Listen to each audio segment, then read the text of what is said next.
আমরা যাচ্ছিলাম একটা নতুন লোকেশানের জন্য।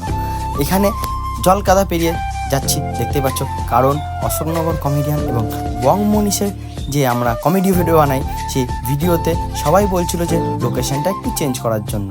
তাই আমরা নতুন লোকেশানে জুতো হাতে নিয়ে সবাই যাচ্ছিলাম, কারণ এখানে চাষ করা হচ্ছিল জন্য জুতোগুলো সব আটকে যাচ্ছিলো। তাই জন্য আমরা সবাই জুতোটা হাতেই নিয়ে নিয়েছিলাম। এখানে বড় জামা কাপড়ের ব্যাগ নিয়ে যাচ্ছিলো, পিট ব্যাগ আনিনি, কারণ কাদার জন্য পিট ব্যাগ নষ্ট হয়ে যাবে বলে, সেই জন্য আর পিট ব্যাগ আনিনি।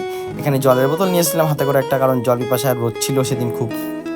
আমরা যাচ্ছিলাম আমাদের লোকেশানের দিকে।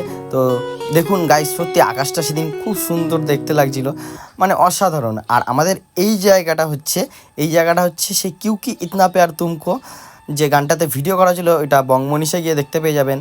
আর আমাদের এই মিনি ভ্লগ যদি আপনাদের ভালো লেগে থাকে তো অবশ্যই আমাদের চ্যানেলটি সাবস্ক্রাইব করে বেল আইকনটি দাবিয়ে দেবেন, শেয়ার করতে একদমই ভুলবেন না।